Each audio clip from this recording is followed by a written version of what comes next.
in the first part of the section, we derived and analyzed the gradient descent method in one-dimensional space. Here in this part, we'll consider some practical issues for the method in multi-dimensions. We'll begin with the example. For example, the Rosenbrock function in two-dimensional space is defined as in this equation. This is the graph of the function, and the minimizer is 1 and 1. So that one here. So when x is 1 and y is 1, this will be 0 and that will be 0, so that the minimum value is 0. This function is used a lot in optimization. The major reason is that here it has very smoothly changing value, and once in iteration, when iterate locate in around here the value, then the movement is very slow. So that you have to give some special scheme to accelerate the convergence. But if you try to choose the parameter large, then it may blow up. So you have to be very careful. Anyway, this function is used in optimization pretty much for checking the convergence of your algorithm.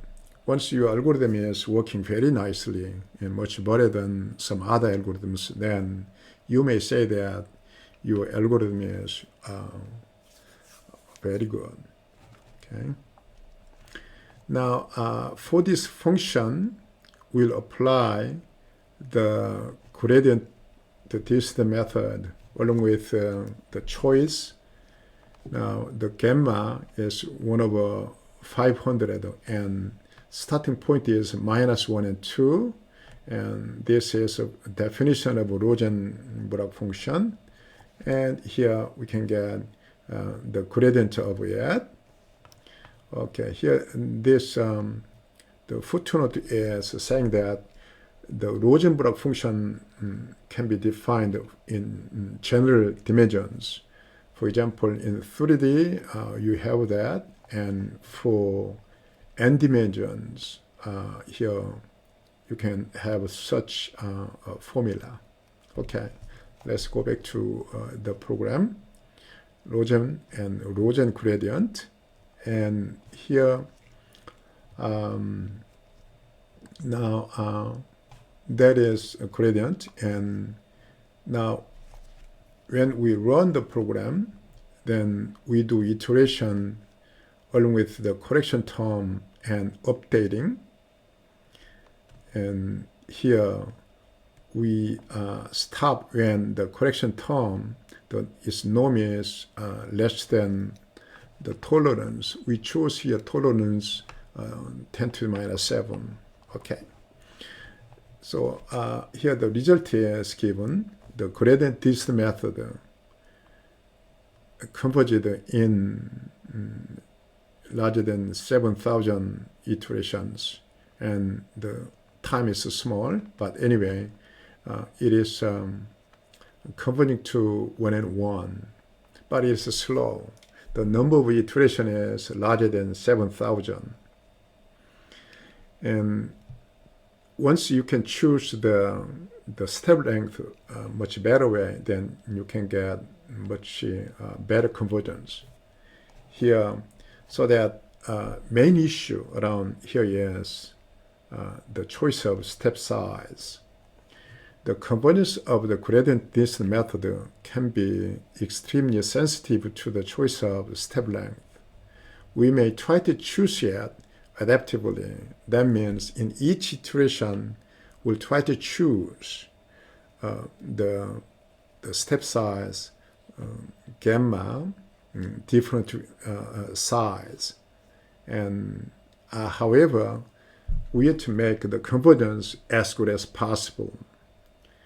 One way of getting such a step size is called the backtracking line search. That is, in this search, we will try to find the step size gamma k satisfying this sufficient decrease condition. So in new position, the value must be less than or equal to this right size, and along with a choice of the gamma k. That one is coming from here. In 1D, we have such analysis that is for the new value, new function value is bounded by old value minus that term. And so we have to choose this parameter satisfying this inequality. In this case, it is sufficiently decreasing. So that is called the sufficient decrease condition, and we'll try to find the step size satisfying this inequality. Is it reasonable? Yeah, it is quite reasonable. And we analyze it for 1D, but for multi-dimensions also, this should be satisfied. Okay, here the algorithm is formulated in this pseudocode. And here we start with initial guess x0 and initial value the gamma, and this portion is extra portion for backtracking line search.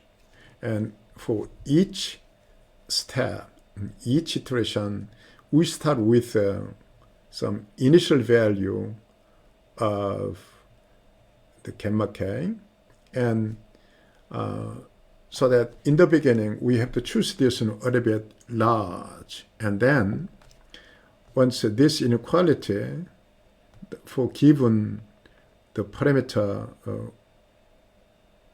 the gamma k, and we can evaluate this one, and then also because this is already given, and also at the point we know the gradient. So for each time we make this vector and evaluate the function, then this one is satisfying this right side. Then now we stop the iteration. If not, we try to reduce the parameter, for example, by using this equation, so that the step size is halved in each iteration in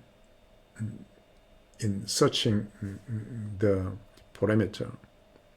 So and we do this iteration, and we decide the step size, and we can update. Okay. So already here, when we are evaluating this value, we have that one, so that the from here, and once the iteration is broken, then this is exactly the same as xk plus 1. Right? Okay, in this way, we can use the line search technique, and for each iteration k, now we try to decide the step size iteratively from the large value, and the shrinking each time half, and we decide. So it is called backtracking line search. Okay, after deciding the step size, we can update and go to the next iteration. Right? Incorporated with either the line search or the partial updates. And the partial updates means that rather than gradient update, we may choose some portion of gradients.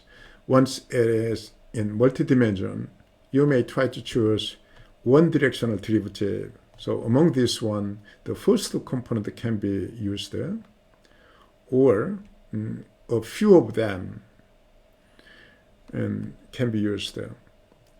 Or if the objective function has a summation, for example, if the objective function f is formulated along with the data points, then you may try to use only a few of the data points, so that rather than whole gradient, you may try to use the part of the gradient.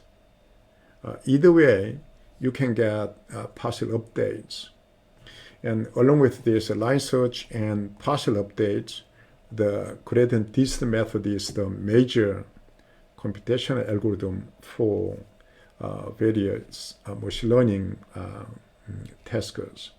So it is the major tool in the optimization of machine learning problems.